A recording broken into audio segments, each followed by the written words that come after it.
pertanyaan saya, bagaimana dengan seruan pembangkangan sipil bagi mereka yang menolak produk hukum ini? Gini, kita harus sepakat dulu. Civil disobedience ini apa maknanya? Banyak sekali ya makna yang harus dimaknai dari civil disobedience.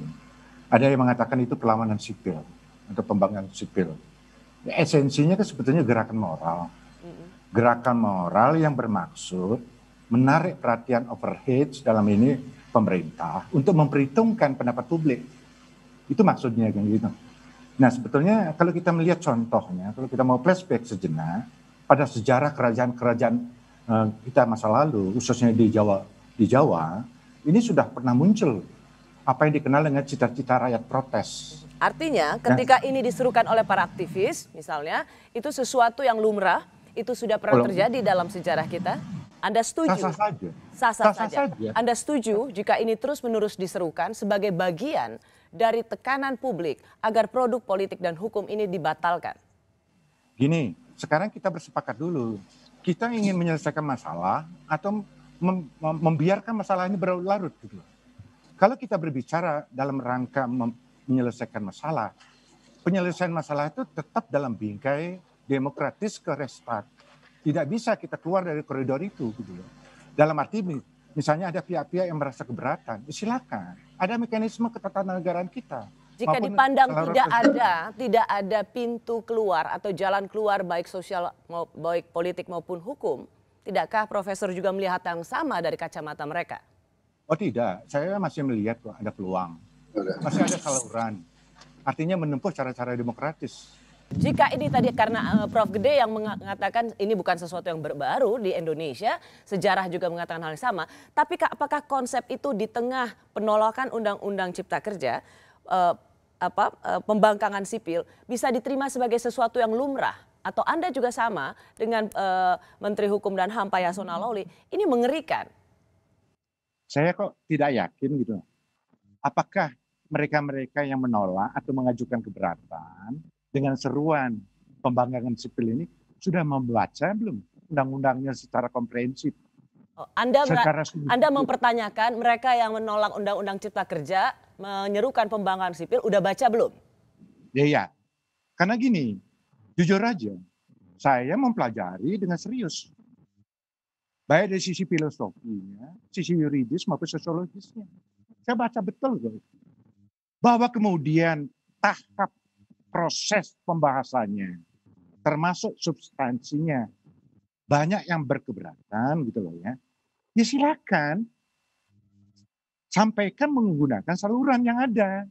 Jangan kemudian kita a priori tidak percaya pada MK. Prof, tapi begini, maaf Prof, tapi begini, yang menolak ini dan menyerukan pembangkangan sosial ini nggak main-main, juga kalangan intelektual, akademisi dari Universitas Gadjah Mada misalnya, jadi bukan sembarangan. Kalau kita bilang mereka nggak baca, rasanya saya guru besar, saya mempelajari itu. Persis. Bisa jadi mereka belum tentu memahami secara keseluruhan, komprehensif. Kelompok intelektual, para akademisi, guru besar. Persoalannya sekarang, ya bisa aja kita berdebat nanti.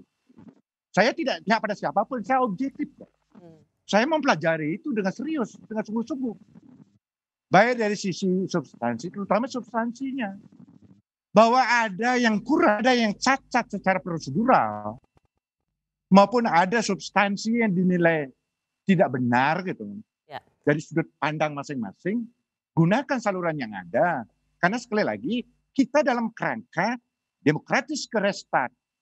Jangan kemudian kita a priori tidak percaya pada Mahkamah Konstitusi. Oke, susah negara ini gitu. Soalnya tadi kan Prof sempat menceritakan sejarah dan itu kemudian dikutip oleh Wapemret Tempo bahwa ini biasa saja sudah terjadi sejarah. Tapi bagaimana kemudian seruan pembangkangan sipil itu kemudian sekarang digaungkan lagi?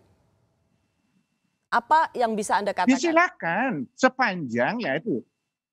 Gini, kalau Anda siapapun mau melakukan pembangkangan sipil, sepanjang dia tidak lewat dari koridor hukum yang ada. Ya, seperti apa yang menjadi kekhawatiran Pak Menteri. Ya. Kalau kemudian mereka melakukan tindakan anarkis, ya tentu saja berhadapan sama hukum. Sepanjang mereka itu diam-diam dalam arti dia menggunakan cara-cara secara moral. Contoh misalnya begini, tadi kan sudah disebutkan. Fine-fine aja. Prof Gede, tadi sudah disebutkan tidak bayar pajak, buruh mogok. Nah sekarang gini, saya tidak setuju. Misalnya ya, ada seperangkat undang-undang pajak. Apakah itu pajak tentang pertambahan nilai, PPh, kemudian PBB, kemudian saya tidak membayar. Saya mengajak kawan-kawan saya tidak membayar. Yang rugi siapa? Ya saya sendiri yang rugi.